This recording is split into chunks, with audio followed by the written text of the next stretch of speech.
பெரியவா சரணம். பெரியவா வானொலியின் மாலை நிகழ்ச்சிகள் ஆரம்பமாகின்றன. இன்றைய எமது நிகழ்ச்சிகள் நித்திய குரு பாதுகா பூஜா, ஸ்ரீ ரா கணபதி அவர்கள் எழுதிய புத்தகத்தின் ஒளிவடிவம், ஆன்மீக உரை, மகா பெரியவா மகிமை, உபன்யாசம். பெரியவா சரணம். பெரியவா சரணம். அடுத்த நிகழ்ச்சி நித்திய குரு பாதுகா பூஜை. शुक्लां भरदरं विष्णुं शशिवर्णं चतुर्भुजं प्रसन्नवदनं ध्यायेत् सर्वविघ्नोपशान्तये। ममोपात्त समस्त दुरितक्षयद्वारा श्री परमेश्वर प्रीत्यर्थं गुरुप्रसाद सिद्ध्यर्थं गुरुप्रीत्यर्थं गुरुपादपूजाम् अद्य करिष्ये। गुरुर्ब्रह्मा गुरुर्विष्णुर्गुरुर्देवो महेश्वरः गुरुः साक्षात् परब्रह्म तस्मै श्रीगुरवे नमः। अपार करुणासिन्धुं ज्ञानदं शान्तरूपिणं श्रीचन्द्रशेखरगुरुं प्रणमामि मुदान्वहम्।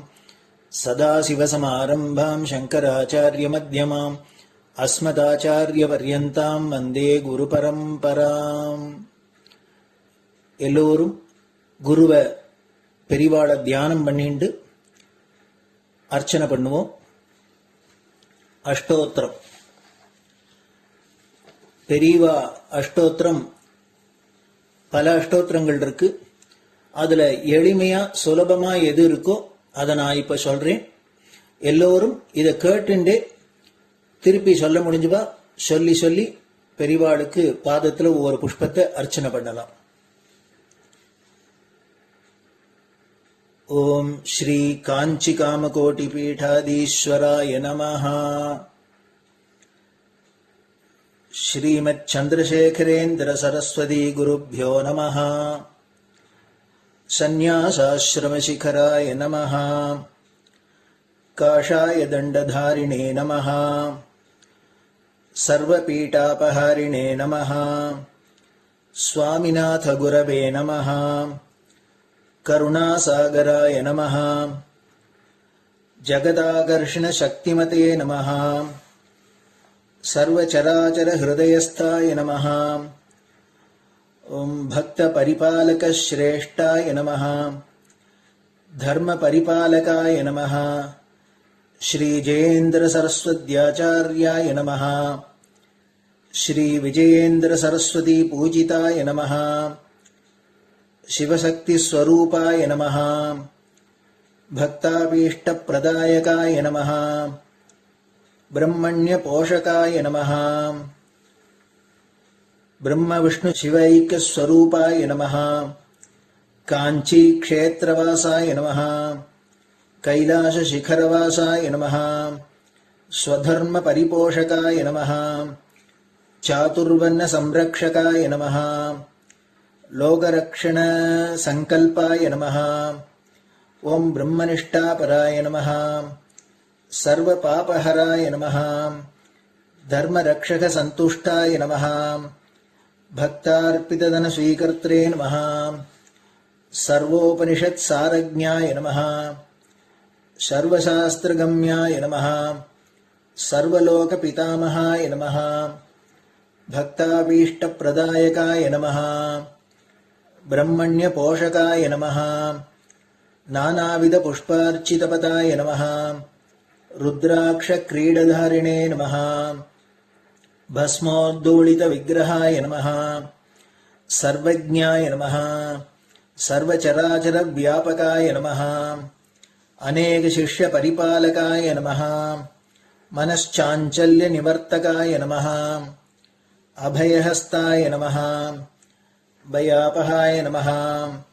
यज्ञपुरुषाय नमः. यज्ञानुष्ठान रुचिप्रदाय नमः. यज्ञसम्पन्नाय नमः. यज्ञसहायकाय नमः.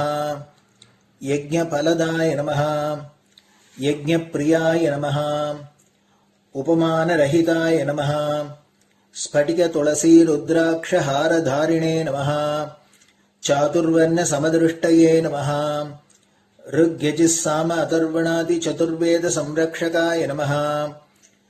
दक्षिणामूर्तिस्वरूपाय नमः जाग्रत् स्वप्न सुषुप्ति अवस्थातीताय नमः कोटिसूर्यतुल्यतेजोमय शरीराय नमः साधुसङ्गसंरक्षकाय नमः अश्वगज गोपूजा निर्वर्तकाय नमः गुरुपादुकपूजातुरन्तराय नमः कनकाभिषिक्ताय नमः स्वर्णबिल्वदलपूजिताय नमः सर्वजीवमोक्षदाय नमः मूकवाक्ताननिपुणाय नमः नेत्रदीक्षादानाय नमः द्वादशलिङ्गस्थापकाय नमः गानरसप्रियाय नमः ब्रह्मज्ञानोपदेशकाय नमः सकलकलासिद्धिताय नमः चातुर्वर्ण्यपूजिताय नमः अनेकभाषासम्भाषण कोविताय नमः अष्टसिद्धिप्रदायकाय नमः ओम श्री शारदामठसुस्थिताय नमः नित्यान्नदानसुप्रीताय नमः प्रार्थनामात्रसुलभाय नमः पादयात्राप्रियाय नमः नानाविधमतपण्डिताय नमः श्रुतिस्मृतिपुराणज्ञाय नमः देवयक्षकिन्नरकिंपुरुषपूज्याय नमः श्रवणानन्दकरकीर्तये नमः दर्शनानन्दाय नमः अद्वैतानन्दभरिताय नमः अव्याजकरुणामूर्तये नमः शैव वैष्णवादिमान्याय नमः श्रीशङ्कराचार्याय नमः दण्डकमण्डलोहस्ताय नमः वीणामृदङ्गसकलवाद्यनाथस्वरूपाय नमः रामकथारसिकाय नमः वेदवेदाङ्ग आगमादिसकलकलासतस्प्रवर्तकाय नमः हृदयगुहाशयाय नमः शतरुद्रीयवर्णितस्वरूपाय नमः केदारेश्वरनाथाय नमः अविद्यानाशकाय नमः निष्कामकर्मोपदेशकाय नमः लघुभक्तिमार्गोपदेशकाय नमः लिङ्गस्वरूपाय नमः सालग्रामसूक्ष्मस्वरूपाय नमः कालड्यां शङ्करकीर्तिस्तम्भनिर्माणकर्त्रे नमः जितेन्द्रियाय नमः शरणागतवत्सलाय नमः श्रीशैलशिखरवासाय नमः डमरुकनादविनोदाय नमः वृषभारूढाय नमः दुर्मदनाशकाय नमः आभिचारिकदोषहर्त्रे नमः मिताहाराय नमः मृत्युविमोचकशक्त्याय नमः श्रीचक्रार्चनतत्पराय नमः दासानुग्रहकारकाय नमः अनुराधानक्षत्रजाताय नमः सर्वलोकख्यातशीलाय नमः वेङ्कटेश्वरचरणपद्मषट्पदाय नमः श्री महात्रिपुरसुन्दरी समेत श्री चन्द्रमौलीश्वर पूजाप्रियाय नमः श्रीमच्चन्द्रशेखरेन्द्र सरस्वती सद्गुरु परब्रह्मणे नमः गुरुभ्यो नमः परमगुरुभ्यो नमः परमेष्टिगुरुभ्यो नमः परात्परगुरुभ्यो नमः गुरुपरम्पराभ्यां नमः गुरुपादुकाभ्यां नमो नमः. அடுத்தது ஊதுபத்தி இருந்தா அதை காமிச்சு தூபம், நெய் தீபம் இருந்தா காமிச்சு அதை நெய் தீபம் தீபம் காமிச்சுட்டு நைவேத்தியம் வெத்தலைப்பாக்கு பழம் இதுலேருந்து ஆரம்பிச்சு அவளுக்கு எது சௌரியமோ அதுபடி நைவேத்தியம் பண்ணலாம். அதுக்கு அடுத்தது கற்பூர ஹாரத்தி பண்ணி எல்லோரும் பிரதட்சிண நமஸ்காரம் பண்ணி பெரியவாள்கிட்ட பிரார்த்தனை பண்ணிண்டு எல்லோரும் க்ஷேமமா இருக்கணும், லோகம் பரம மங்களமா சௌக்கியமா இருக்கணும், எல்லோரும் வியாதி வெக்க இல்லாத ஆயுராரோக்கிய ஐஸ்வர்யத்தோட சாந்தம் அமைதியோட ஞான வைராக்கியத்தோட எல்லோரும் நல்லவர்களாயிருந்து நன்மையை அடையணும்னு பிரார்த்தனை பண்ணி இந்த பூஜையை தினம் செய்யலாம். குரு பிரம்மா குருர் விஷ்ணுர் குருர் தேவோ மகேஸ்வரः குரு சாட்சாத் பரபிரம்ம தஸ்மை ஸ்ரீ குரவே நமஹ. அபார கருணா சிந்தும் ஞானதம் சாந்தரூபிணம் ஸ்ரீ சந்திரசேகர குரும் பிரணமாமி முதான்வகம். சதாசிவசமாரம்பாம் சங்கராச்சாரிய மத்யமாம் அஸ்மதாச்சாரிய பர்யந்தாம் வந்தே குரு பரம்பராம். குரு பாத பூஜை நிறைவடைஞ்சது. பெரியவா சரணம். பெரியவா சரணம். பெரியவா வானொலியில் நேயர்கள் அடுத்து கேட்க இருப்பது ஸ்ரீ ரா கணபதி அவர்கள் எழுதிய புத்தகத்தின் ஒளி வடிவம். அளிப்பவர் ஸ்ரீமதி உமா சங்கர் அவர்கள். தேனினும் இனிய சொல்லான் தீச்சுடர் மேனி கொண்டான் ஊனுயிர்க்கு உயிரதான ஒன்றினைக் கலந்து நின்றான் ஏனினிக் கவலை நெஞ்சே இன்றுனக் அருள் செய்தான் இஞ்ஞானவான் காமகோட்டி நாதனை நம்புவோமே. ஜெய ஜெய சங்கர, ஹரஹர சங்கர. மகாபெரிவாளின் உபன்யாசங்களை ரா கணபதி அண்ணா தெய்வத்தின் குரல் என்ற பெயரில் 7 பாகங்களாக தொகுத்து அளித்ததின் 6ஆம் பாகத்தின் அடுத்த பகுதி சௌந்தர்ய லகரி. பல நிலைகளில் சிவசக்திகள் அடுத்த பகுதி. சகசிராரே பத்மே சக ரகசி பத்யா விஹரசே. ஒரு யோகி மூலாதாரத்திலிருந்து சக்கரம் சக்கரமாக குண்டலினி சக்தியை இழுப்பிக் கொண்டு சிரஸ்வச்சியை அடைகிற போது அந்த சக்தியாக இருக்கிற அம்பாள் பூரணமாக தன்னை வெளிப்படுத்திக் கொண்டு பதியோடு சேர்ந்து விளையாடுகிறாள். அதாவது சிவசக்திகள் ஐக்கியமாகின்றன என்ற விஷயத்தை அங்கே தெரிவித்திருக்கிறார். அதுதான் இன்வல்யூஷனில் கடைசி ஸ்டேஜ். அதோடு ஜீவாத்ம பரமாத்மா ஐக்கியம் உண்டாகி மோட்ச பிராப்தி ஏற்பட்டு விடுகிறது. சம்ஹாரம் மாதிரி வெளிப்பார்வைக்க கூட குரூரமாக தெரியாமல் இப்படி ஒரே ஆனந்தமாக அமிர்த பிரவாகத்தை ஒரு ஜீவனுக்குள் கொட்டிக்கொண்டு, அப்புறம் அமிர்தம் என்பது பிரவாகமில்லை அனுபவம் என்பதாக அவனையே அமிர்தமாக அமரமாக ஆக்குகிற போதுதான் பிரேமமயமான அந்த தாயார் விகாரம் பண்ணுவதாக சொல்லி இருக்கிறார். சம்ஹாரத்தின் போது சுவாமியை சொல்லி இருக்கிறார் என்று வைத்துக் கொள்ளலாம். அவர்களுடைய ரிலேஷன்களில் குரு சிஷ்ய ரிலேஷனும் உண்டு. சுவாமி குருவாகவும் அம்பாள் சிஷ்யையாகவும் இருப்பார்கள். ஆகமங்கள் என்றும் தந்திரங்கள் என்றும் சம்ஹிதைகள் என்றும் சொல்லப்படும் வழிபாட்டு முறைகள் எல்லாமே பொதுவாக வழிபாட்டு முறைகளில் சிவனுக்கானதை ஆகமம் என்றும் அம்பிகைக்கானதை தந்திரம் என்றும் விஷ்ணுவுக்கானதை சம்ஹிதை என்றும் குறிப்பிட காண்கிறோம். சுவாமி உபதேசித்து அம்பாள் கேட்டுக்கொண்டதாகத்தான் இருக்கின்றன. ஞானாம்பிகையேயான அவள் வித்யின் மகிமை லோகத்திற்கு தெரிய வேண்டும் என்பதற்காகவும் ஒரு பெண்ணுக்கு பதியேதான் குருஸ்தானமும் என்பதை பிரகாசப்படுத்துவதற்காகவும் இப்படி சிஷ்ய பாவத்தில் இருந்து கொண்டு சாக்ஷாத் பதியிடமிருந்தே உபதேசம் பெற்றுக் கொள்கிறாள். அந்த ரிலேஷனும் சௌந்தர்ய லகரியில் ஸ்லோகம் 31 சொல்லி இருக்கிறது. 64 தந்திரம் என்று ஒரு கணக்கு உண்டு. அந்த 64ஐயும் சுவாமி உபதேசித்து அம்பாள் கேட்டுக்கொண்ட விஷயம் இதில் வருகிறது. நேரே அந்த விஷயத்தை அதற்காகவே சொல்லவில்லை. எதையுமே ஒரு நூத்தனமான கோணத்தில் சொல்வதுதான் சௌந்தர்ய லகரியின் சிறப்பு. அப்படி இங்கே சுவாமி ஒவ்வொரு விஷயத்தில் சித்தி தரவல்ல ஒவ்வொரு தந்திரமாக உள்ள 64ஐ உபதேசித்துவிட்டு அதோடு பேசாமல் இருந்து விட்டார்.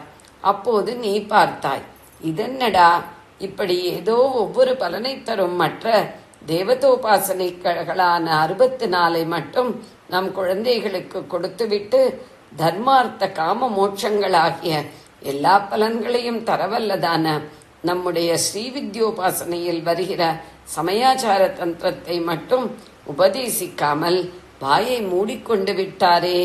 தர்ம அர்த்த காம பலன்களும் அதற்கு உண்டுதான் என்றாலும் முக்கியமாக பாஹ்ய புற பூஜையெல்லாம் ஆந்தரமாக்கி அக வழிபாடாக்கி அப்படியே அந்த கரணத்தையும் ஆத்மாவிலே ஒடுக்கிவிடும் பிரம்ம சாட்சா்காரத்திற்கு வழியாயிருப்பது இந்த தந்திரமே அல்லவா?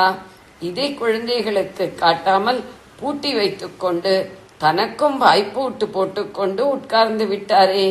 இதென்ன அநியாயம் என்று பார்த்தாய். என் குழந்தைகளுக்கு என் தந்திரத்தை சொல்லிக் கொடும், கொடுக்காவிட்டால் விடமாட்டேன். அவரை நிர்பந்தப்படுத்தினாய் என்று அந்த ஸ்லோகத்தில் சொல்லி இருக்கிறார். நிர்பந்தம் என்ற வார்த்தையையே ஆச்சாரியால் போட்டிருக்கிறார். புனஸ்துவன் நிர்பந்தாத்.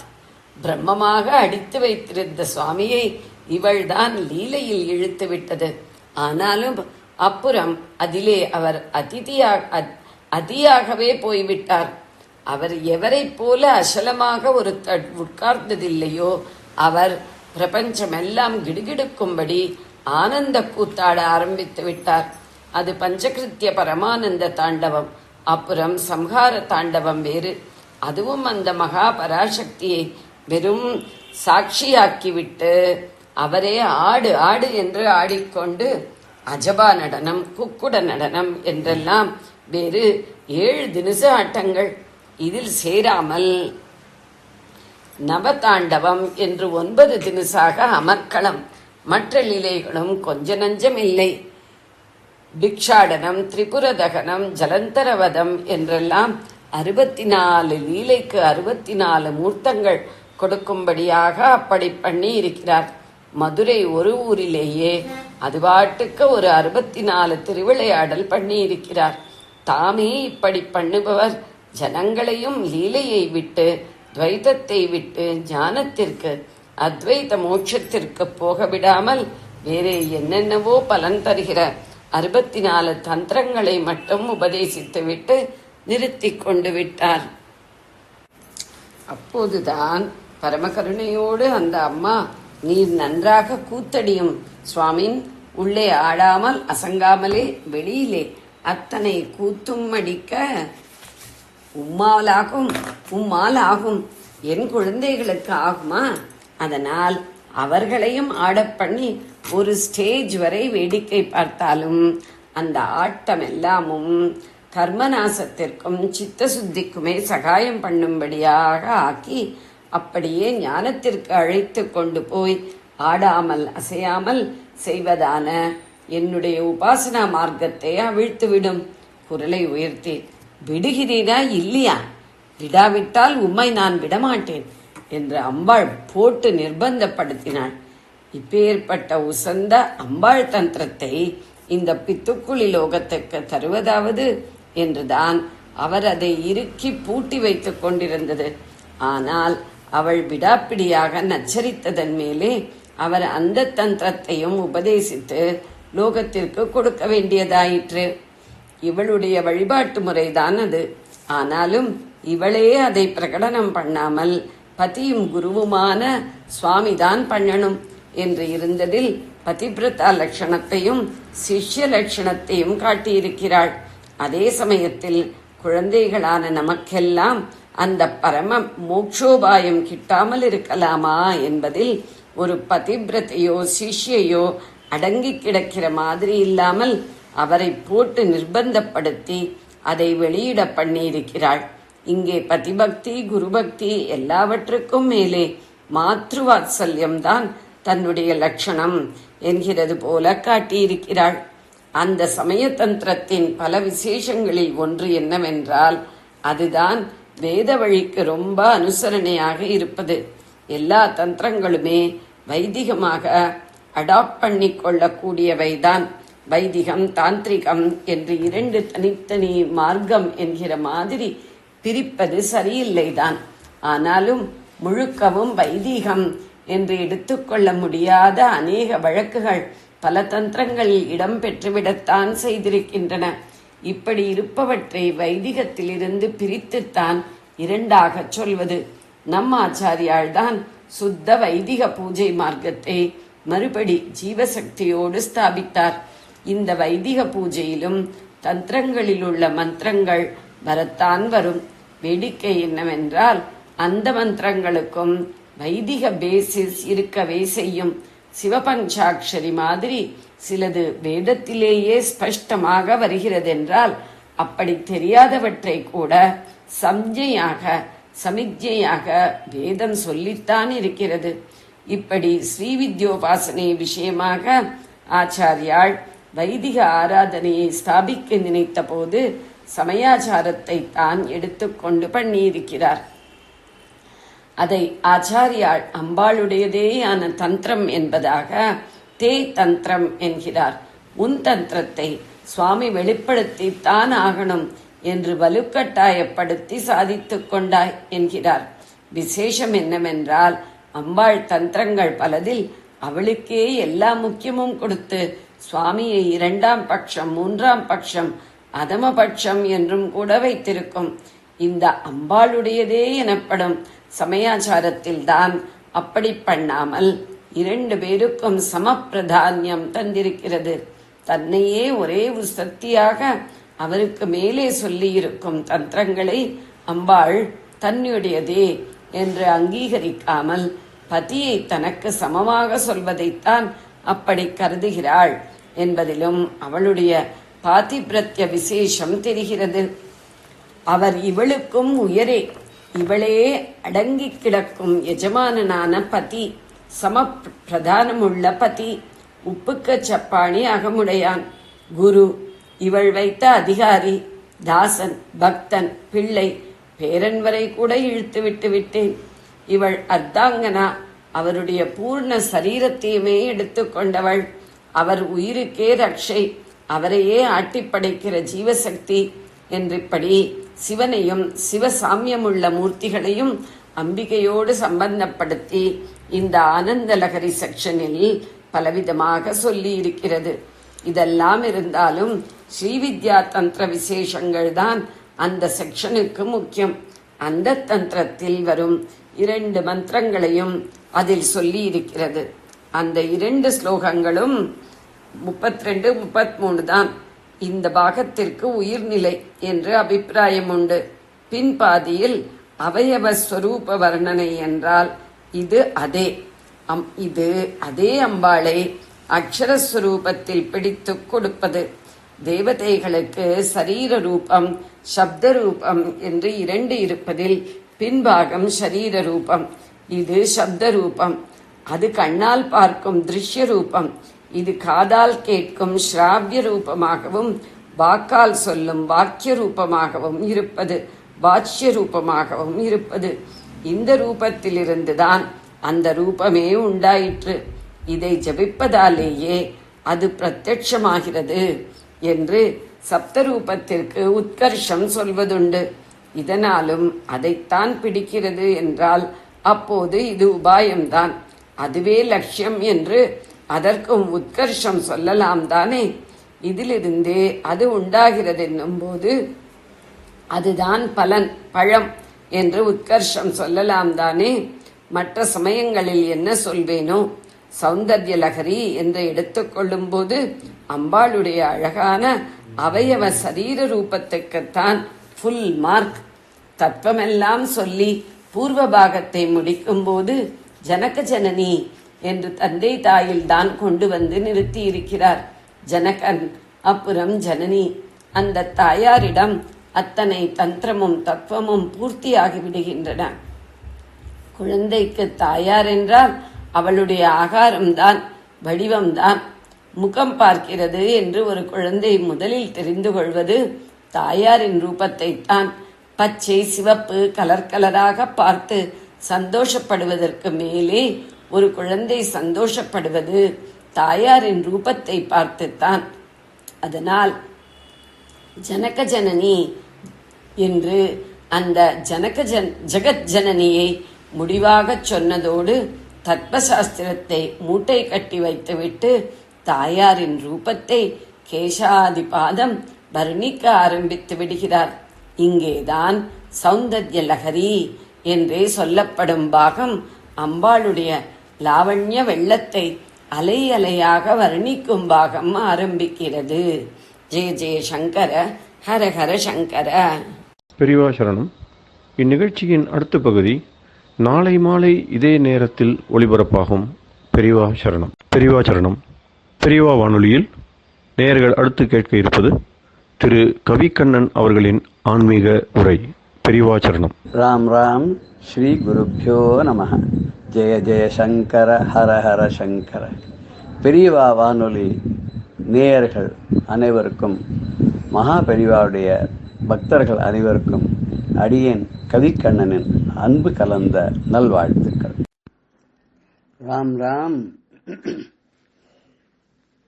ஜெய ஜெய சங்கர ஹர ஹர சங்கர. ஸ்ரீ குருபியோ நம. சுப்பிரமணிய புஜங்க ஸ்தோத்திரத்தில் பகவத் பாதால் அருளி செய்த 2வது ஸ்லோகத்தை நாம் இன்னைக்கு பார்க்க போறோம்.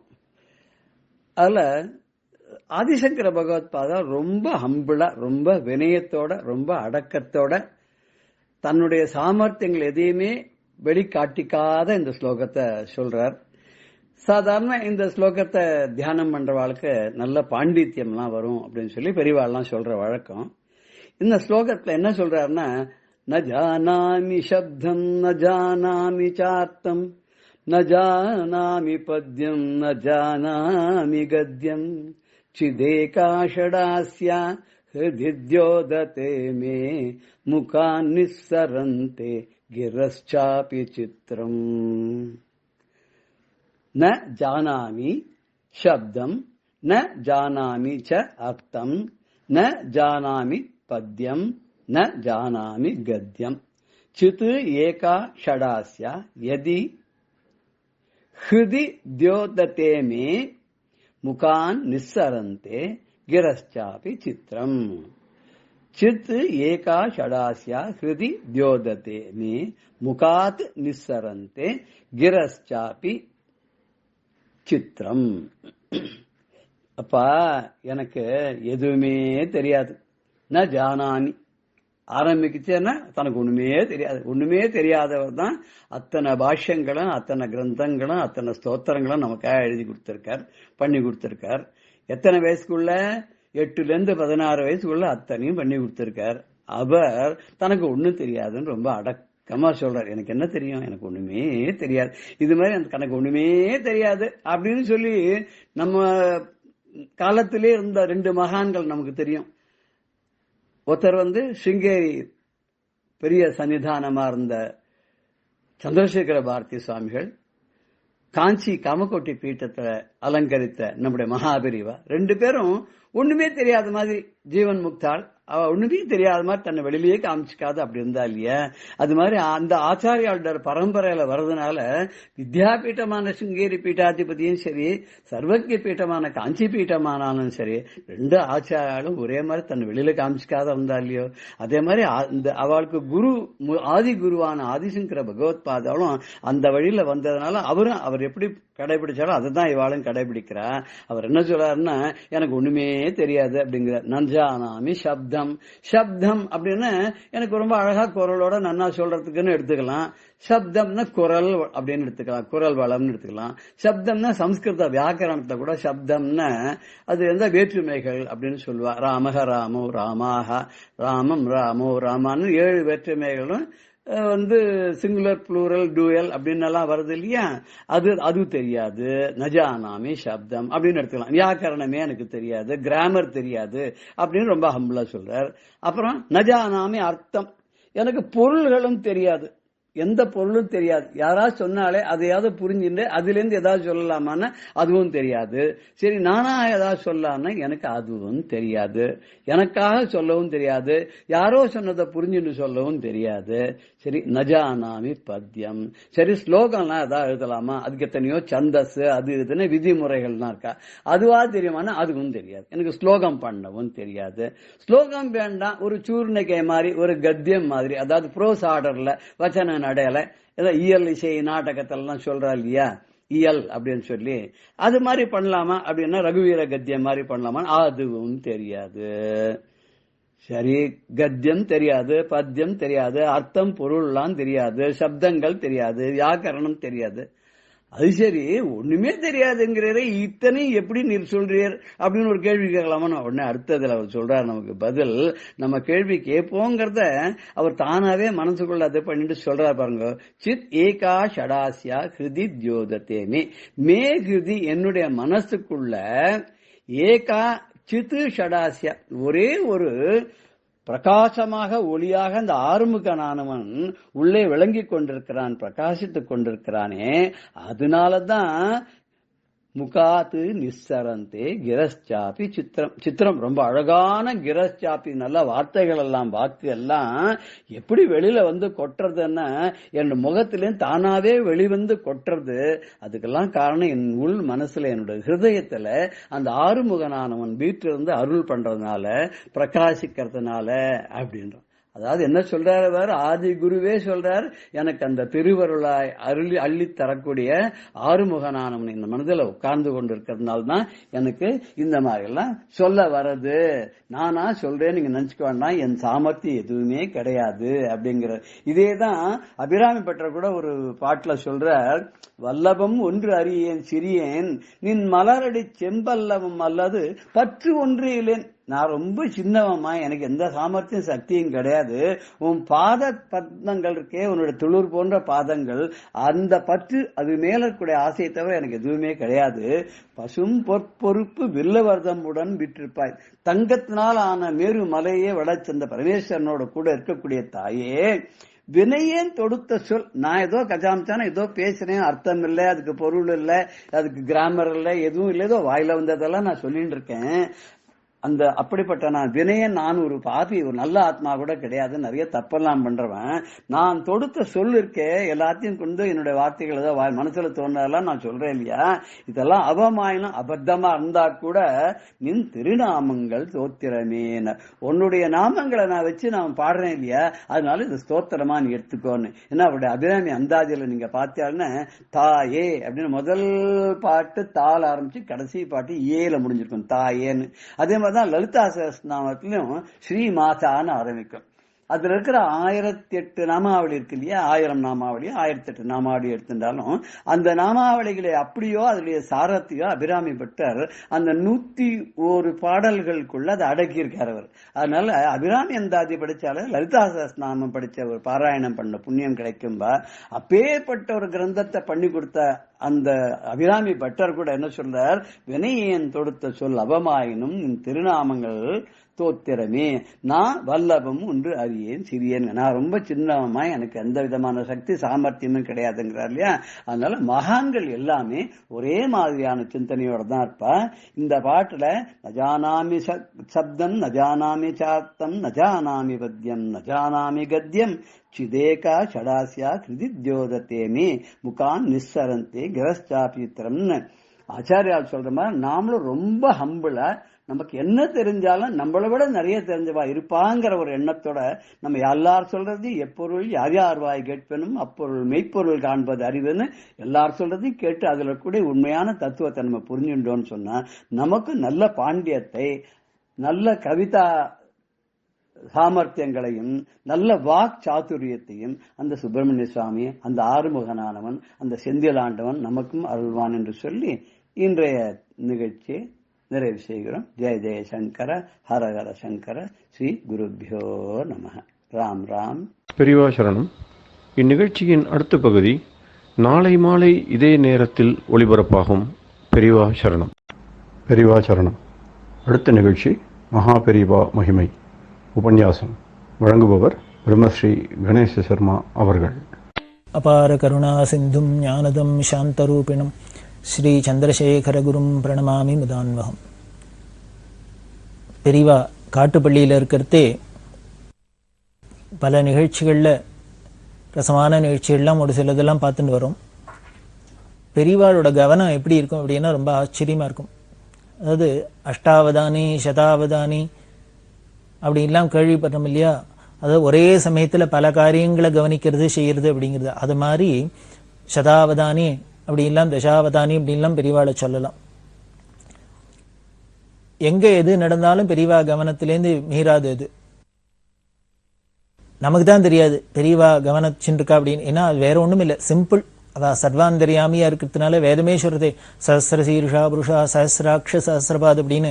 அவருக்கு ஆயிரக்கணக்கான கண்ணு, ஆயிரக்கணக்கான காது, ஆயிரக்கணக்கான காலு இப்படிலாம் இருக்கிறதுனால யார் எங்க பேசினாலும் அது அவ காதுல எட்டுறது, யார் எங்க எது பண்ணினாலும் அது அவ கண்ணுக்கு தெரியறது. இதுக்கெல்லாம் சாட்சியா தான் இந்த நிகழ்ச்சிகள்லாம் பார்க்குறோம். காட்டுப்பள்ளியில் இருக்கிறது பக்தாள்லாம் நிறைய அவாவா கொண்டு வருவா, தேங்காய் பழம் இதெல்லாம் கொண்டு வருவா இல்லையா. தேங்காய்லாம் நிறைய சேர்ந்துரும். அது ஒரு தனி தீவா இருக்கு. அப்படி இருக்கிறது அங்க இருக்கிற சில பேர்ல எல்லாரும் நல்லவாளும் இருப்பா, கெட்டவாளும் இருப்பாளே. அதுல சில பேர் என்ன பண்ணினா மடத்துல இருக்கிறவாள்ல இந்த நிறைய தேங்காய் வந்ததுனால இது அத்தனையும் உபயோகப்படுத்த முடியாது அப்படிங்கிறதுனால இந்த தேங்காயை வரவாழ்கிட்டயே திருப்பி விற்கிறது அப்படின்னு ஆரம்பிச்சுட்டா. அது ரொட்டேஷன்ல போக ஆரம்பிச்சுடுத்து. நம்ம பல கோயில் வாசல்ல பாக்குறோம், பல இடங்கள்ல எல்லாம் கேள்வி எல்லாம் வர்றோம். புஷ்பம் பழங்கள்லாம் போனாக்க உள்ள போயிட்டு திரும்பி வெளியில வந்துடுது, இப்படியே போயிட்டு வருது அப்படின்னு. இதெல்லாம் இந்த நிர்மாலையெல்லாம் போட்டா நமக்கு பெரிய தோஷம்.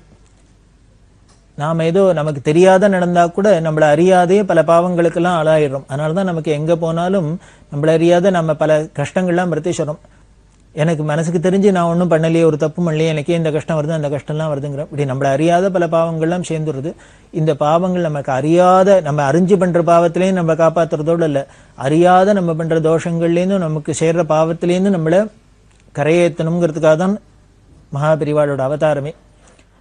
அதனால இங்க வரவா யாரோ கொண்டு கொடுக்குற தேங்காயே திருப்பி இனிமே அடுத்தவா இன்னொருத்தர் வந்து வாங்கி இங்க திருப்பி கொண்டு வச்சா அந்த நிர்மால்ய தோஷம் வந்துட போறதேங்கிறதுனால பெரியவா என்ன பண்ணா, இது ஏதோ ஒரு பெரியவாளுக்கு தெரிஞ்சு கொடுத்து ஒரு நாளைக்கு தேர்ந்த ஒரு பக்கத்துல ஒரு பிள்ளையார் கோவில், அந்த பிள்ளையார் கோவில்கிட்ட வந்து நின்னா, உள்ளுக்குள்ள இருக்கிறவாள மடத்துல இருக்கிறவாள இன்னைக்கு எத்தனை தேங்காய் வந்தது எல்லாத்தையும் இங்க கொண்டு வான்னு ஒரு பெரிய மூட்டையில கொண்டு வந்தா இன்னைக்கு சமையலுக்கு பூஜைக்கு எத்தனை தேங்காய் வேணுமோ அதை எடுத்து பக்கத்துல ஒரு கூடையில வையினா வச்சா மீதி நிறைய ஒரு மூட்டை நிறைய இருக்கு.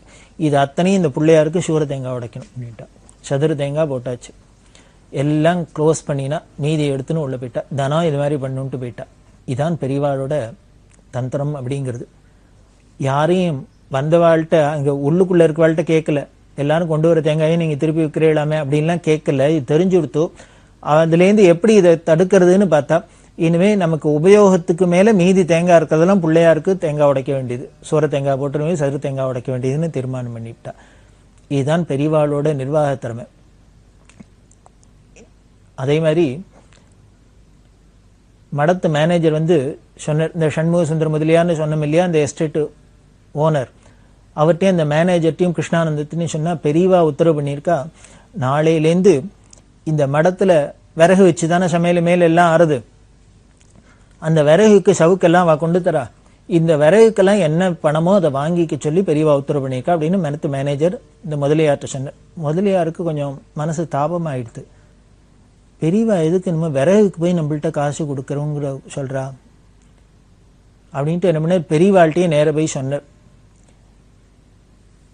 விறகுக்கு ஏதோ பணம் வாங்கிக்கணும்னு பெரியவா உத்தரவுன்னு மேனேஜர், மடத்து மேனேஜர் சொன்னார்.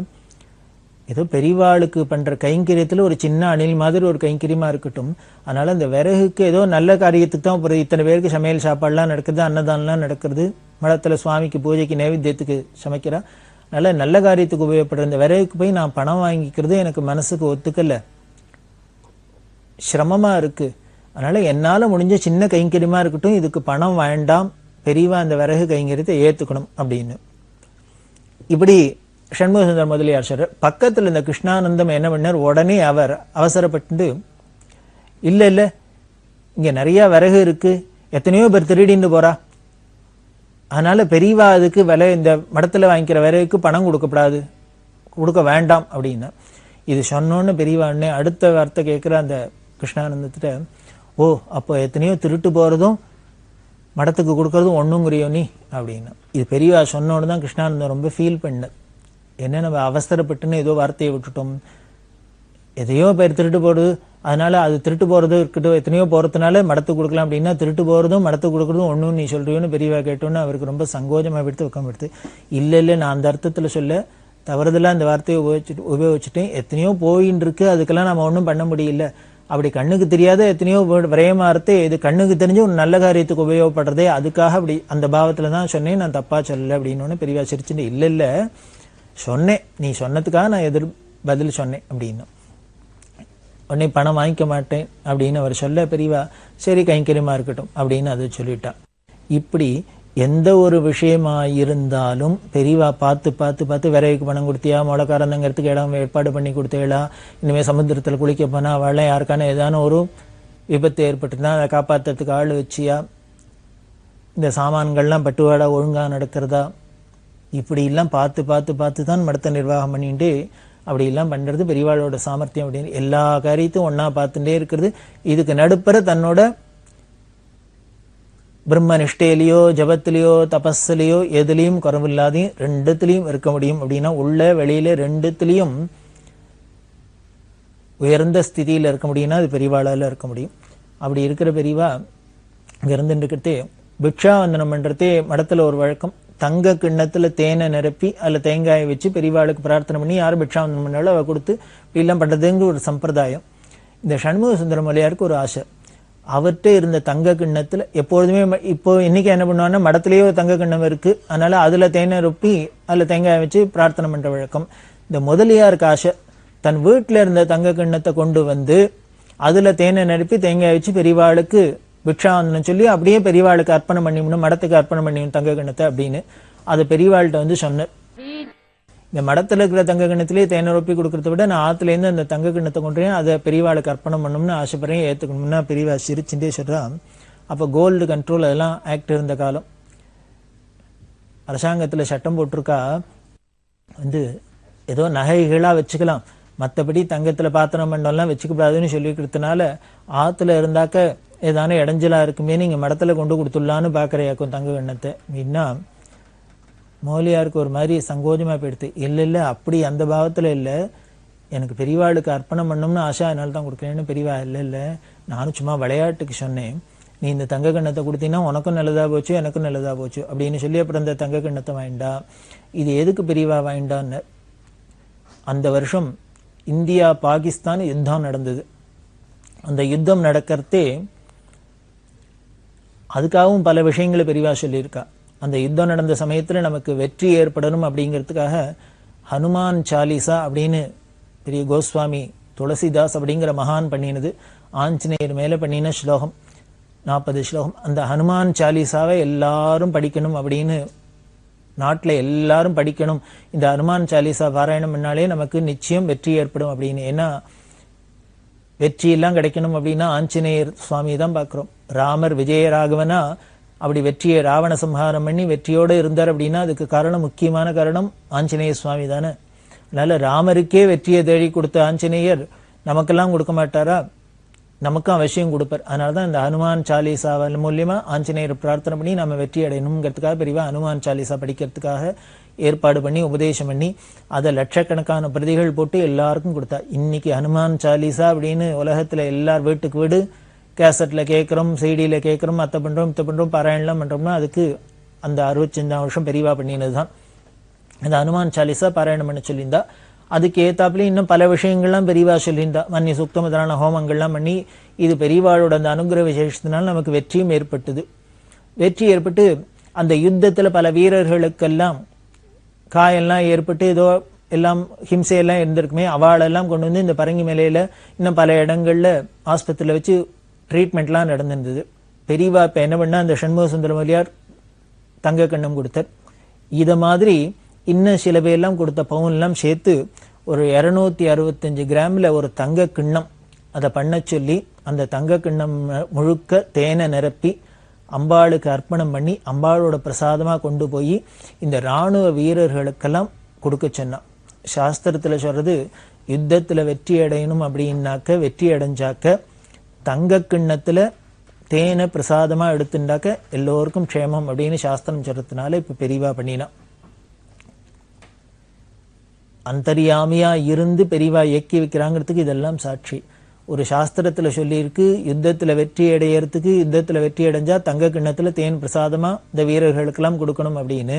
அதுக்கு தங்க கிண்ணத்துக்கு எங்க போறதுன்னு இந்த சண்முக சுந்தர முதலியார் புத்தியில போய் அவ வீட்டுல இருந்த தங்க கிண்ணத்தை பெரியவாளுக்கு பிக்ஷாவந்தனமா கொடுக்கணும்னு அது இங்க வந்து கொடுத்து. இதை விட அதிசயம்,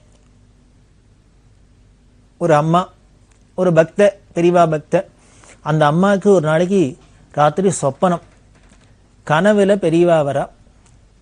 கனவுல பெரியவா வந்து தரிசனம் பண்றதே, தரிசனம் கொடுக்கறதே இந்த அம்மா தரிசனம் பண்ற இந்த ஸ்திரீ என்ன பண்றா, தங்க கிண்ணத்துல பழம் எல்லாம் வச்சு பெரியவாளுக்கு அர்ப்பணம் பண்றாப்புல சொப்பனம் கண்டா. முழிச்சுன்னுட்டா.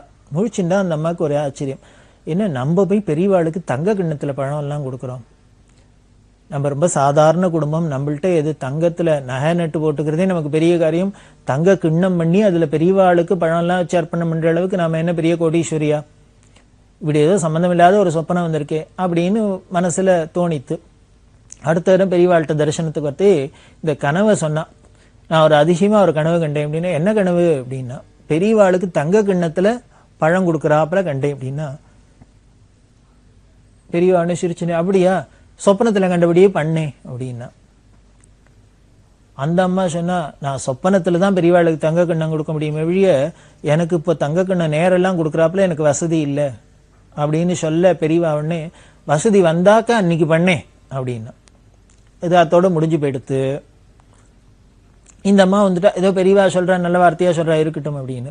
இப்போ இனிமேல் நமக்கு தங்க கிண்ணம் கொடுக்குறவனுக்கு இன்னைக்கு வசதி வரப்போகுது, இருக்கலாம் பார்த்துக்கலான்னு வந்துட்டா. ஆனால் அதிசயமா என்னன்னா, இந்த நிகழ்ச்சி நடந்ததுக்கு அப்புறம் சில நாட்கள்ல இந்த அம்மாவோட உறவுகாரர் பெரியப்பாவை யாரோத்தர், அவர் காலமாயிட்டார். அவர் பெரிய கோடீஸ்வரர், அவருக்கு சந்ததிகள் இல்லை. அவர் காலமானத்தினால அவரோட சொத்து எல்லாம் இவாளுக்கெல்லாம் வந்தது. இந்த அம்மா இவாளோட கூட பிறந்தவா எல்லாருக்கும் பாக பிரிவினையில் வந்தது. வந்தா நிறைய எக்கச்சக்கமான கோடீஸ்வரர் அவர். அதில் நிறைய இவாளுக்கும் பணம் வந்தது. இத்தனை பணம் வந்தோடனே இந்த அம்மாவுக்கு இப்போ ஆச்சரியமா இருந்தது. எதிர்பாராத திடுதுப்புன்னு நமக்கு யாரோ காலமானான்னு அவரோட சொத்துலேருந்து நமக்கு ஷேர் வந்துடுத்து அப்படின்ட்டு இது வந்தோடனே இப்போ பெரியவா சொன்னது, இந்த சொப்பனம் கண்டதெல்லாம் ஞாபகம் வந்தது. இதைத்தான் பெரியவா சொல்லியிருக்கா போல இருக்கு. என்னைக்கு வரதோ அன்னைக்கு பண்ணேன்னு சொன்னாலேன்ட்டு இப்போ பெரியவாளுக்கு தங்க கிண்ணம் பண்ணி கொடுக்கணுங்கிற ஆசை வந்துடுத்தோ. தங்க கிண்ணம்னா எத்தனை பண்ண முடியும்? ஒரு சின்ன கிண்ணம் பண்ணோம்னா கூட ஆயிரக்கணக்கில் ஆகுமே. மனுஷாரோட குணம் என்ன அப்படின்னா, இருந்தா பண்ணிடுவோம் அப்படிம்போம். வந்துடுத்துனாக்க பண்றதுக்கு மனசு வருமா வராதா தெரியாது. அது போலதான் இந்த அம்மாவுக்கு பணம் இல்லைன்னா, இப்ப பணம் இல்லாத போது பண்ணணும்னு ஆசை வந்தது. இப்ப பணம் வந்தோடனே உடனே என்ன ஆயிடுத்து அப்படின்னா, அவ்வளவு செலவழிச்சு தங்க கிண்ணமா பண்ணி கொடுக்கணுமா அப்படிங்கிற ஒரு பாவம். அஜ்ஞானம் தானே. அஜ்ஞானம்ங்கிறது யாருக்கு வேணா இருக்கலாம். இதை வச்சுன்னு உடனே ஒரு மனுஷாலோட தராதரத்தை இட போட்ட முடியாது. நல்ல மனுஷாதான், நல்ல பக்தி ஸ்ரத்த உள்ளவாதான் இருந்தா கூட அந்த காசு பணம் அப்படிங்கிறது ஐஸ்வர்யங்கள்லாம் எப்படி நம்மள ஒரு நிமிஷத்துல ஸ்லிப்பாக வைக்குங்கிறதுக்கு இந்த நிகழ்ச்சியெல்லாம் நமக்கு ஒரு உதாரணமா தெரியும். அதனால இந்த அம்மா என்ன பண்ணா, ஏதோ ஒரு பணம் இந்த தங்க கிண்ணத்துக்கு பதிலா அதுக்கு ஈடா ஒரு 3000 4000 பணத்தை எடுத்துனா, சில பழங்கள்லாம் எடுத்துனா வாங்கிட்டு பெரியவாள்கிட்ட கொண்டு வச்சா. பெரியவா இது எதுக்கு அப்படின்னா, இல்லைன்னா அப்போ முன்னால ஒரு சப்பனம் கண்டேன், பெரியவாளுக்கு தங்க கிண்ணத்துல கொடுக்குறாப்புல, பெரியவா வசதி வந்தா பண்ணுன்னு சொன்னா. இப்போ ஏதோ இங்க அவர் உறவுகாரர் போய் எனக்கு சில சொத்துல சில விஷயங்கள்லாம் வந்திருக்கு, அதனால தங்க கிண்ணத்துக்கு பதிலாக தங்க வைக்கிற விலையில தங்க கிண்ணம் பண்ண முடியுமோ முடியாதோ தெரியல, அதனால பெரியவாளுக்கு அதுக்கு பதிலாக காணிக்கையா செலுத்துறேன், ஏத்துக்கணும் அப்படின்னா பெரியவா உடனே மாட்டேன்னு விட்டா. நீ சொப்பனத்துல பார்த்தாப்புல பண்றதா இருந்தா பண்ணு, இல்லையா அதுக்கு பதிலா இதுக்கு பதிலாலாம் எனக்கு வைக்க வேண்டாம். தங்க கிண்ணத்துல பழம் கொடுக்குறாப்புல தானே கனவு கண்ட, அப்படி கொடுக்குறதா இருந்தா கொடு, இல்லையா அதுக்கு பதிலா பணத்தை வச்சு தங்க கிண்ணத்துக்கு பதிலா பணம்னெல்லாம் எனக்கு கொடுக்க வேண்டாம் அப்படின்னு சொல்லிட்டோம். அதுக்காக நீ பயப்படாத, நான் அதை வேண்டாம்னு சொல்லிட்டுனாலும் உனக்கு ஏதான சிரமம் வந்துருமோலாம் பயப்படாத, நீ இதையும் வச்சுன்னு க்ஷேமா இரு அப்படின்னு அனுப்பிச்சுட்டா. இது அந்த அம்மாவுக்கு மனசுல ஒரு மாதிரி கில்ட்டியா ஃபீல் பண்ணி வருத்தப்பட ஆரம்பிச்சுட்டா. பத்தியா நம்ம பணம் வந்தோடனே பெரியவாளுக்கு கொடுக்கணுங்கிற அந்த பாவத்துல ஒரு நிமிஷத்துல நாம ஸ்லிப் ஆகிட்டோம், பத்தியா ரொம்ப தப்பு பண்றோம் அப்படின்னு உடனே வீட்டுக்கு போனா, என்ன ஆனாலும் சரி பெரியவாளுக்கு தங்க கிண்ணத்துல ஒரு தங்க கிண்ணம் பண்ணி அதில் பழத்தை வச்சு நமஸ்காரம் பண்ணிடும் தீர்மானம் பண்ணிட்டு, இந்த பணத்தையும் எடுத்துன்னு போய் மேலே பணத்தையும் போட்டு ஒரு சின்னதாக கிண்ணத்தை பண்ணி அதில் திராட்சங்கள்லாம் போட்டு பெரியவாள்கிட்ட வச்சு நமஸ்காரம் பண்ண. பெரியவா உடனே சந்தோஷமா, அப்பா இன்னைக்கு உன்னோட சொப்பனம் கனவு நினைவாச்சா அப்படின்னு அந்த கிண்ணத்தையும் வாங்கிட்டு அனுகிரகம் பண்ணினா. இது எதுக்கு ஒரு ஸ்திரீட்ட போய் தங்க கிண்ணத்துல பழம் வைக்கிறாப்புல சொப்பனத்தை காமிச்சு அதை வாங்கிக்கணும் அப்படின்னார், வேற ஒன்றும் இல்லை. இந்த 265 கிராம் தங்கத்துல கிண்ணம் பண்ணி இந்த சிப்பாய்களுக்கெல்லாம் தேன் கொடுத்தா பிரசாதம் கொடுக்குறான்னு பார்க்க போறோமே, இதுக்காக பெரியவா இப்படி இல்லாமும் தங்கம் கலெக்ட் பண்ணியிருக்கா இல்லையா. இவரோட சன்னியாசி வேற எங்க போவார் தங்க கிண்ணத்துக்கு? ஒரு சண்முக சுந்தர முதலியா வீட்டில இருந்து இதை கொண்டு கொடுத்தாரு, ஒரு அம்மா சொப்பனத்திலேருந்து கொண்டு கொடுத்தா, இப்படி பல பேர் காணிக்கையில ஸ்வர்ணம் கொடுக்க இதைத்தான் கிண்ணமா பண்ணி இங்க இந்த வீரர்களுக்கெல்லாம் தங்க கிண்ணத்துல பிரசாதம் கொடுத்தா.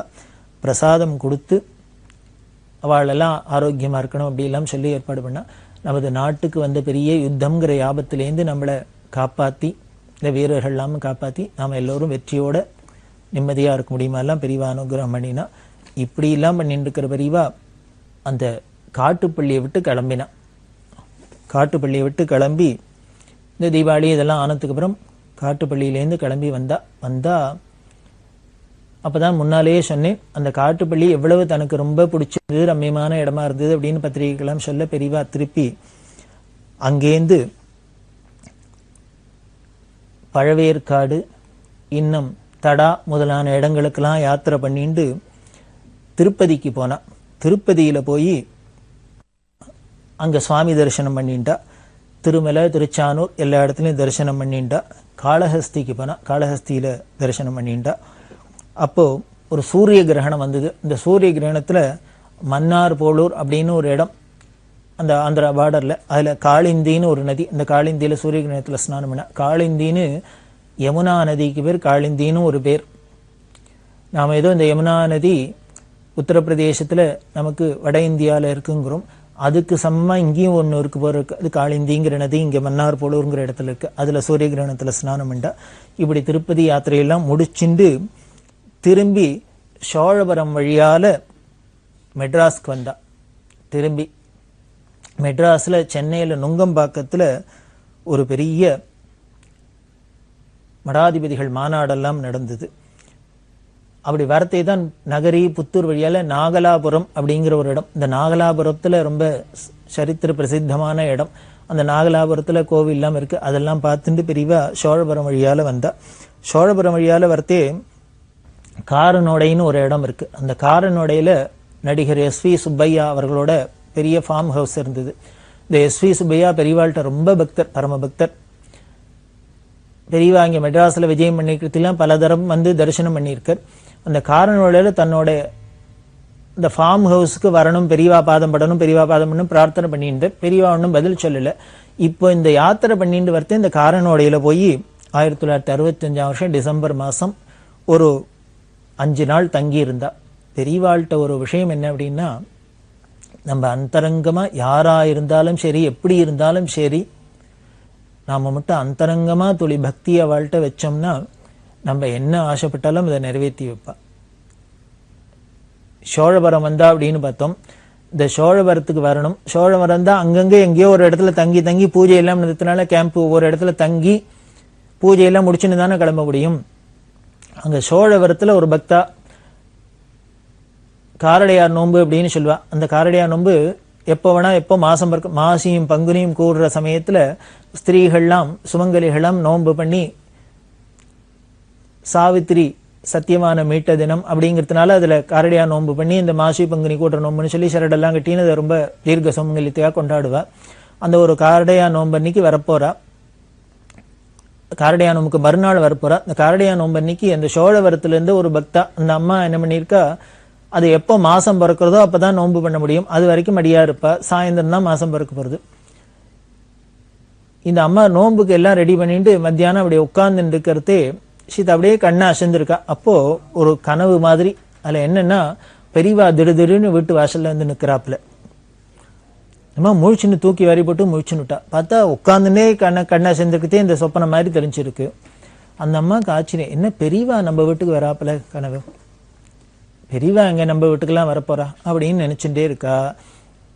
இப்படி நினைச்சுட்டே இருக்கிறதையே கொஞ்ச நேரத்துல வாசல்ல ஒருத்தர் வந்து நான் மடத்திலேருந்து வரேன், பெரியவா பக்கத்து ஊர்ல இருக்கா, நாளைக்கு இந்த ஊருக்கு வரப்போறா, இங்க வந்தா உங்க வீட்டுல தங்கலாமான்னு கேட்கிறா. பெரியவா இங்க பூஜை வச்சுன்னு தங்கினா நீங்க ஏதானும் அக்கம் பக்கத்துல, ஏன்னா பெரியவா ஒரு இடத்துல இருந்தா அந்த வீட்டுல இருக்கிறவெல்லாம் அந்த வீட்டை ஒழிச்சு கொடுத்துட்டு போயிடும், அவளும் அங்க சேர்ந்து இருக்க முடியாது. அதனால வேற எங்கேயான பக்கத்துல தங்கறதுக்கு உங்களுக்கு இடம் இருக்கா, இந்த வீட்டுல வந்து தங்கலாமான்னு பெரியவா கேட்கிறானோ. இந்த அம்மாவுக்கு ஒரே ஆச்சரியம். பகல் கனவு பலிக்காதும்பா. இப்ப என்னடான்னா பகல்ல தான் உட்காந்து பெரியவா நம்ம வீட்டுக்கு வராப்பல கண்ணா சென்ற சமயத்துல கனவு கண்டோம், அடுத்த நிமிஷமே பலிச்சு கொடுத்தோம். அப்படி வந்து மடத்துலேருந்து வந்து கேட்கறன்னு இந்த அம்மாவுக்கு ஒரே ரொம்ப சந்தோஷப்படாயிடும். அவசியம் வரட்டும், எங்களுக்கு பெரிய பாக்கியம், நாங்க எங்கேயான அக்கம் பக்கத்துல போய் இருக்கோம் அப்படின்னு சொல்ல மறுநாளைக்கு பெரியவா வந்து அந்த வீட்டுல பூஜை எல்லாம் பண்ணி அங்க தங்கி இருந்து சோழவரத்துல, அதுக்கப்புறம் அடுத்த கேம்புக்கு போறா. பெரியவா பாதுகையை போட்டுன்னு போறாளே, இந்த அம்மா பார்த்துட்டு தரிசனம் பண்ணிட்டே இருந்தா. அந்த அம்மாவுக்கு மனசுல ஒரு ஆசை, பெரியவா அப்படி பாக்கியம் பரம பாக்கியம், எல்லாரும் அவ வீட்டுக்கெல்லாம் கூப்பிடுறா, பெரியவா எங்க போறாளோ வராளோ தெரியல, நம்ம ஒண்ணுமே கூப்பிடாதே நம்ம வீட்டுக்கு வந்துட்டாளே பெரியவா அப்படின்னு. இது பெரியவா வந்ததுக்கு ஞாபகம் நித்தியம் பெரியவாளை பாதுகையான பூஜை பண்ணும் அப்படின்னு ஆசைப்பட்டு காலையை பார்க்கறது பெரியவா என்னமுன்னா, என்ன இது ஆசையா இருக்கா, வேணுமா வச்சுக்கோ அப்படின்னு இந்த பாதுகை அந்த வீட்டிலேயே கொடுத்துட்டு வந்துட்டா. இப்படி சோழவரம் அங்கேருந்து இப்படி யாத்திரை பண்ணிட்டு பெரியவா திருப்பி மெட்ராஸ்க்கு வந்தா, நுங்கம்பாக்கத்துக்கு வந்தாலும் இந்த நுங்கம்பாக்கத்தில் இருக்கிறதே தான் கூடலி சிங்கேரி சுவாமிகள் வந்து பெரியவாளை தரிசனம் பண்ணிட்டார். இந்த கூடலி சிங்கேரி சுவாமிகள் அப்படிங்கிறது கூடலின்னு கர்நாடகத்தில் ஷிமோகாக்கு பக்கத்தில் இருக்கு. கூடலி அப்படின்னாக்க கூடுற இடம் சங்கமம்னு அர்த்தம். துங்கான்னு ஒரு நதி, பத்ரான்னு ஒரு நதி. இந்த துங்காவும் பத்ராவும் சங்கமிக்கிற இடம் கூடலி. அதுதான் அந்த ஊருக்கு பேரு கூடலி, கூடலின்னு பேரு. நம்ம சங்கர விஜயங்களை கேள்விப்பட்டிருப்போம். ஆதிசங்கர பகவத்பாதாள் மண்டன மிஸ்ரரை வாதத்தில் ஜெயிச்சுட்டு அவருக்கு சந்நியாசம் கொடுத்து தன்னோட சிஷ்யராக்கி அழிச்சுன்னு வரத்தே அந்த மண்டன மிஸ்ரோட பூர்வாசிரம பத்னியான உபயபாரதி அப்படின்னு சொல்லக்கூடிய சரசவாணி சாட்சாத் சரஸ்வதியோட அவதாரம். இந்த மண்டன மிஸ்ரே பிரம்மாவோட அவதாரம் அப்படின்லாம் பார்க்குறோம். அந்த சரசவாணி கிளம்புறதுக்கு சரஸ்வதி தன்னோட பிரம்மலோகத்துக்கு போகிறதுக்கு இருக்கிறதே தான் ஆதிசங்கர பகவத்பாதாள் இந்த சரஸ்வதியை இங்கேயே இந்த பூலோகத்தில் பிரதிஷ்டை பண்ணி எல்லாருக்கும் அனுகிரகம் பண்ணணும்னு பிரார்த்தனை பண்ண அந்த அம்மா சொன்னா, நான் உன் பின்னாலேயே நடந்து வரேன், ஆனால் நீ திரும்பி பார்க்கக்கூடாது, திரும்பி பார்த்தீங்கன்னா அந்த இடத்துலயே நின்றுடுவேன் அப்படின்னு சொல்ல பகவத்பாதாள் தென் திசையை நோக்கி நடந்து வரத்தே தான் இந்த துங்கபத்ரா நதி கரையில் வரத்தே இந்த மண்ணில் காலு புதஞ்சத்தினால சரஸ்வதி வரது அந்த சலங்க சத்தம் ஆச்சாரியாளுக்கு கேட்கல. எப்படி ஆச்சாரியால் பின்னால சரஸ்வதி வரத்தை கண்டுபிடிச்சோன்னா காலில் உள்ள சிலம்பு சத்தத்தை கழிச்சு தான் பின்னால் நடந்து இருக்கான்னு கண்டுபிடிச்சார். இந்த மணல்ல நதிக்கரையில் நடந்து வரத்தே காலு மண்ணில் பதியறதே இந்த சிலம்பு சத்தம் கேட்காது. திரும்பி பார்த்த இடத்துல அப்படியே நின்னுட்டா. அப்படி பகவத்பாதாள் சரஸ்வதியை திரும்பி பார்த்து அந்த இடத்துல நின்னது அப்படி எந்த இடத்துல, இந்த துங்கபத்ரா நதிக்கரையில கூடலிங்கிற இடத்துல. அங்கதான் சாரதையா அம்பாளை பிரதிஷ்டை பண்ணி இன்னைக்கும் பார்த்தீங்கன்னா இந்த கூடலியில நின்ன இடத்துலயே அப்படியே சரஸ்வதி இருக்கா. ஒரு பக்கம் துங்கா, ஒரு பக்கம் பத்ராங்கிறது. அந்த துங்கபத்ரா நதிக்கரையில கூடலிங்கிற இடத்துல ஆதிசங்கர பகவத்பாதாள் சாரதையை பிரதிஷ்டை பண்ணி அன்னியிலேருந்து 2500 வருஷமா அங்க ஒரு பாரம்பரியமா சங்கராச்சாரிய மடமும் இருந்துன்னு வருது. அந்த கூடலி சிங்கேரி, அந்த கூடலி சிங்கம் அந்த சங்கராச்சாரிய மடத்த ஆச்சாரியால் தான் இங்க பெரியவாளை வந்து சந்திச்சர். அதுக்கப்புறம் பின்னால காஞ்சிபுரத்திலையும் வந்து சந்திச்சிருக்கார். இப்படி பல மகான்களாமும் பெரியவாளை வந்து சந்திக்க பெரியவாளோட இந்த யாத்திரை தொடர்றது. பெரியவா சரணம். இந்நிகழ்ச்சியின் அடுத்த பகுதி நாளை மாலை இதே நேரத்தில் ஒளிபரப்பாகும். பெரியவா சரணம். பெரியவா சரணம். அடுத்த நிகழ்ச்சி திருவாசக இன்னிசை. வழங்குபவர் ஸ்ரீ சத்குருநாத தேசிகர் அவர்கள். பெரியவா சரணம். திருச்சிற்றம்பலம். ஆனந்த பரவசம். விச்சுக்கேடு பொய்க்கு ஆகாது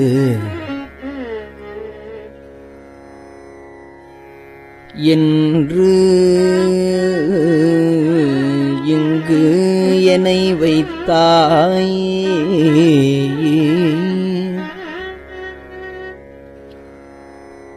இச்சை காணார்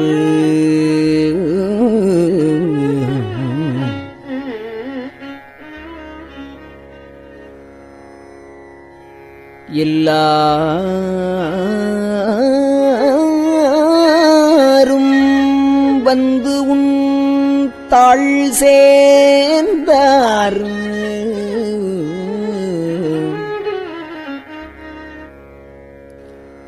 இச்சைக்கு ஆனார் எல்லாரும் வந்து உன் தாழ் சேர்ந்தார். அச்சத்தாலே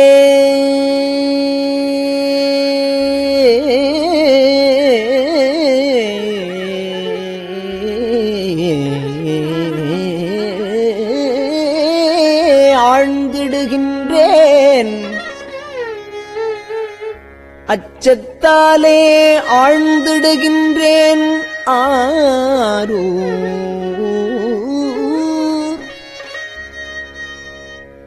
எம் பிச்சை தேவா,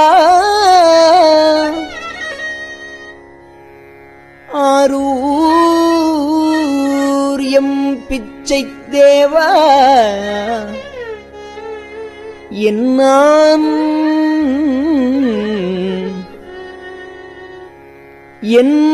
நான் செய்யேன்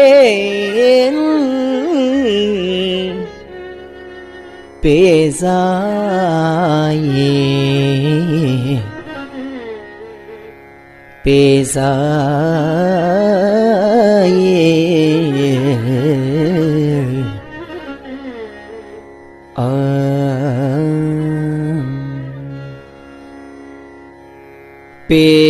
பேசப்பட்டேன் நின்னடியாரில்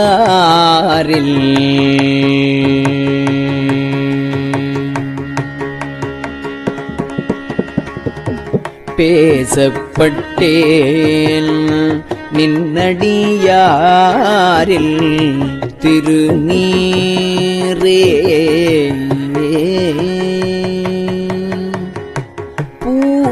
பூசப்பட்டேன் திருநீரே பூசப்பட்டேன் பூதலரால் அடியான் என்று ஏசப்பட்டேன் இனிப்படுகின்றதமை யாதால்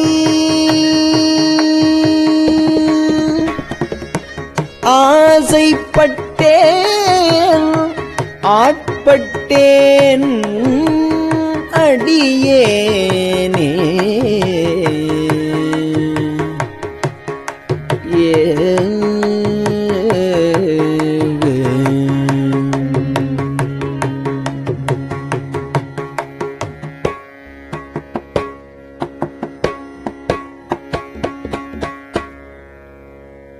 அடியேன் அல்லேன் கொல்லோ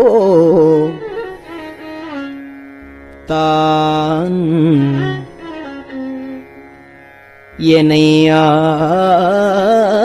எனையாட்குண்டிலை கொல்லோ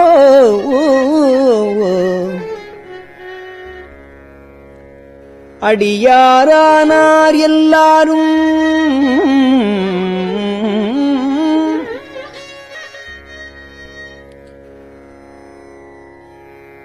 வந்து உன் தாழ் சேர்ந்தார்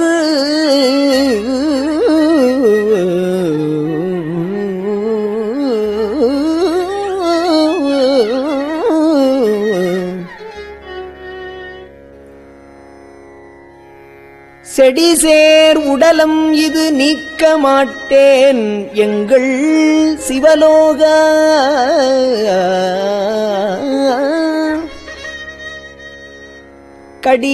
கடியேன் உன்னை கண்ணாரக் காணுமாறு காணேனே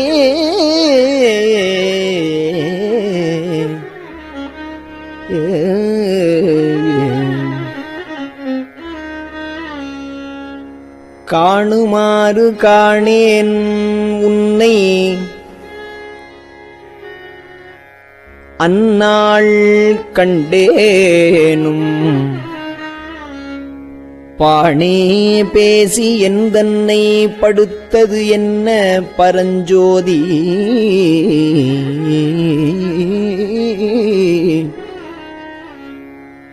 ஆணே பெண்ணே ஆரமுதே அத்தா ஆணே பெண்ணே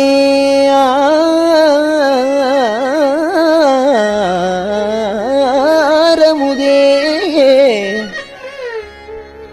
அத்தா செத்தே போயினேன் ஏன் நான் இல்லா நாயினேன் என் கொண்டு எழுகேன் எம்மானே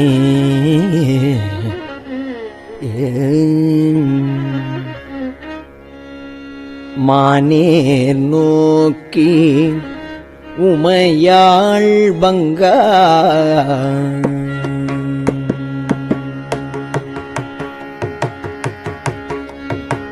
மானே நோக்கி உமையாள் பங்கா மறையீரு அறியா மறையோனே தேனே அமுதே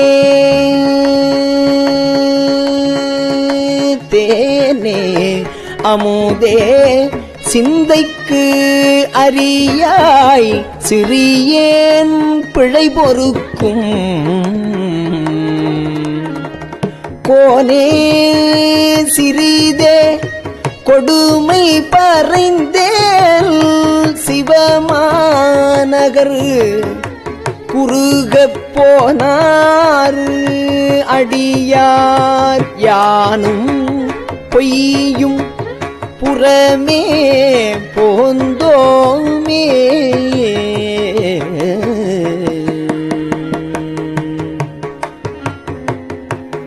யானும் பொய்யும்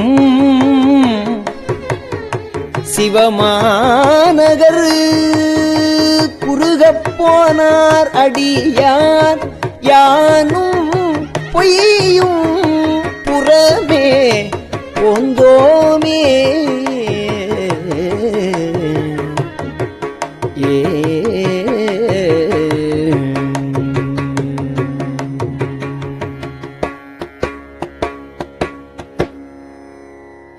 புறமே போந்தோம்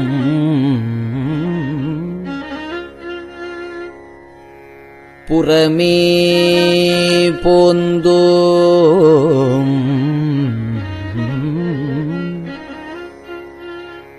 பொய்யும் யானும் மெய்யன்பு பெறவே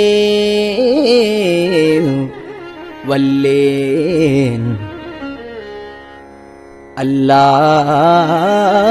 வண்ணம் பெற்றேன் யான்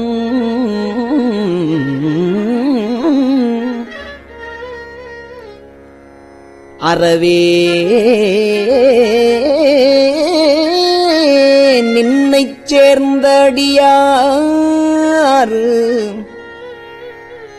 மற்று ஒன்று அறியாதார்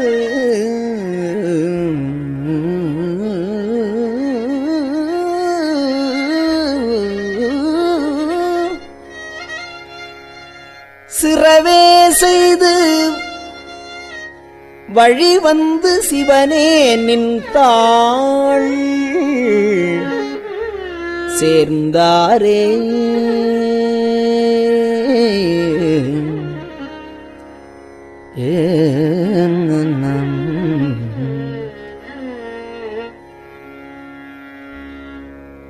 தாராய் உடையாய் அடியேற்கு உன் தாள் இணை அன்பு தாராய் உடையாய் அடியேற்கு உன் தாள் இணை அன்பு பேரா உலகம் புக்கார் அடியார் புறமே போந்தேன் யான்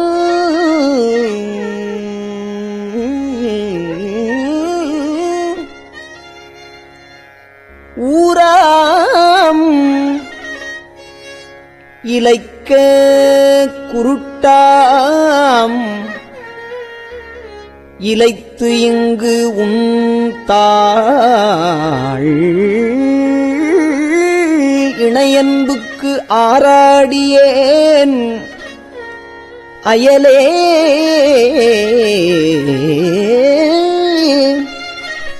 மயல் கொண்டு அழுகேனே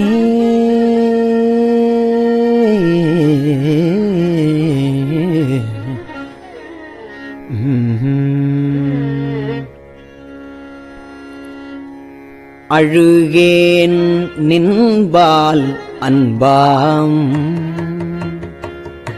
மனமாய் அழல் சேர்ந்து மெழுகே அன்னார் மின்னாறு அன்னார் அழல் சேர்ந்த மெழுகே அன்னார் மின்னார் பொன்னார் கழல் கண்டு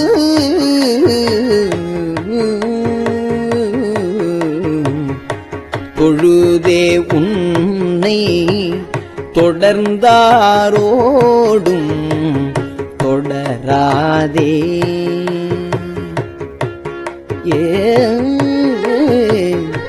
பழுதே பிறந்தேன் என் கொண்டு உன்னை பணிகேனே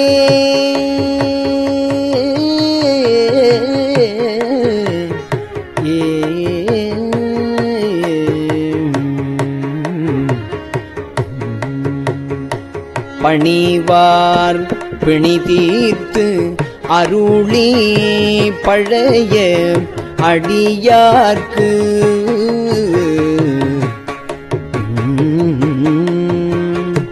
அணியார் பாதம் கொடுத்தீ அதுவும் அறிதல்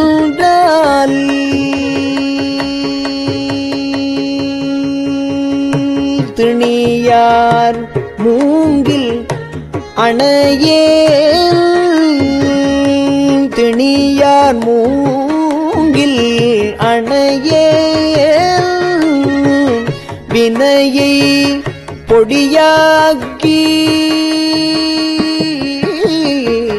தனியார் பாதம் வந்து ஒல்லை தாராய் பொய்தி மெய்யானே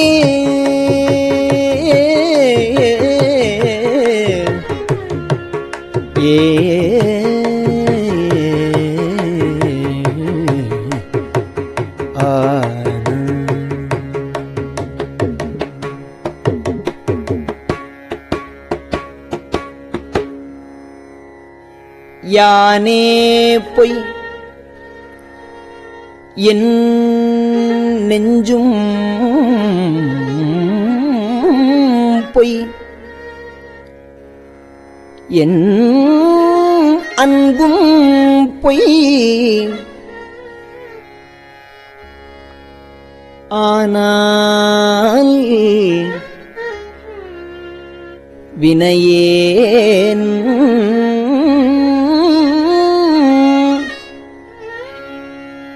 அழுதால் உன்னை பெறலாமே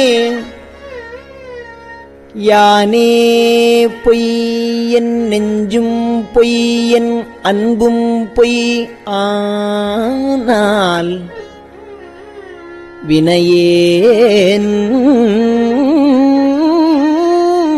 அழுதால் உன்னை பெறலாமே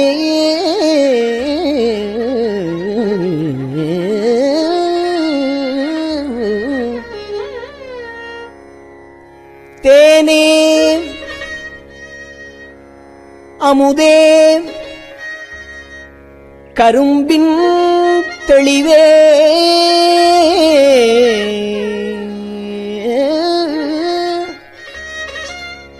தித்திக்கும் மானே அருளாய்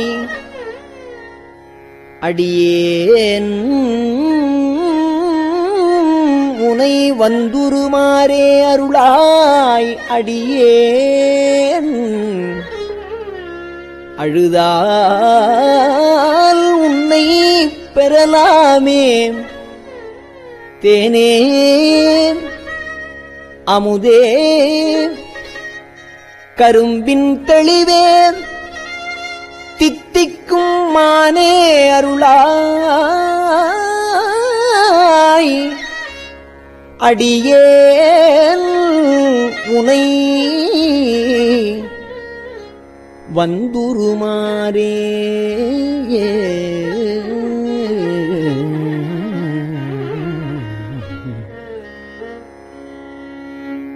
திருச்சிற்றம்பலம்.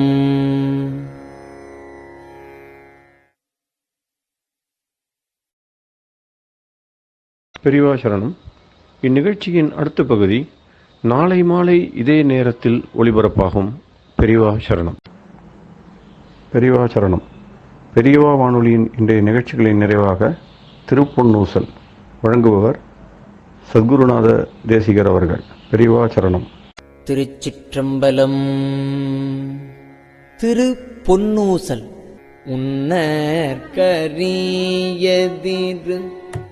உத்தர கோசமங்கை உன்னற்கரியதிரு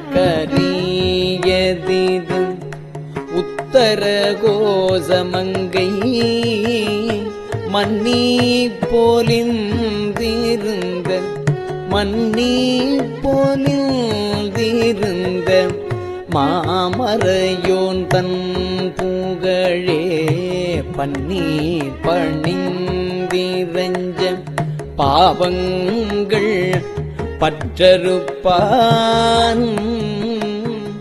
அன்னத்தின் மேலேறி அன்னத்தின் மேலேறி ஆடும் அணி மயில் போல் என்னத்தன் என்னையும் ஆட்கொண்டான் எழில்பாடி பொன்கொத்த பூன்முலையீர் பொன்வொத்த பூன்முலையீர் பொன்னூசல் ஆடாமோ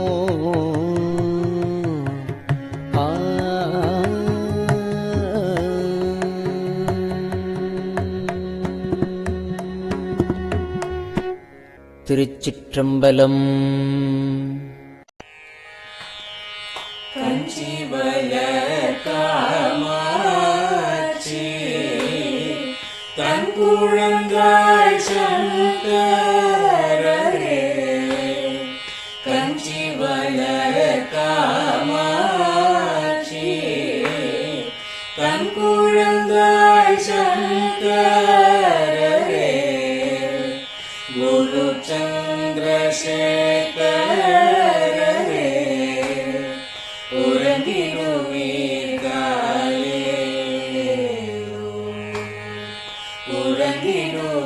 உறங்கிடுவீர்களே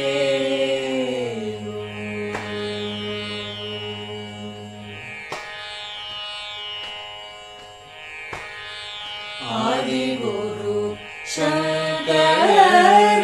சங்கரராய் அன்றொரு நாள் வந்தவரே அறுபத்து எட்டாகும் பீட்டபதி காலே ஏழுலகம் பூப்பவரே காப்பவரே கடப்பவரே எல்லோர்க்கும் அருள்பவரே உறங்கிடுவீர்களே அயனுடனே மாலவனோ தேடிய பொற்பதத்தவரே அருமறைகள் சாற்றும் முயல் மலர்பதமே காலே முக்தி நிலை எய்திடவே சக்தி தரும் சத்குருவே முக்தி நிலை எய்திடவே சக்தி தரும் சத்குருவே நித்தமெங்கள் நாவீசையில் நித்திரை கொள்தாளே நித்தமெங்கள் நாவீசையில் நித்திரை கொள்தாளே நித்தமெங்கள் நாவீசையில் நித்திரை கொள்தாளே.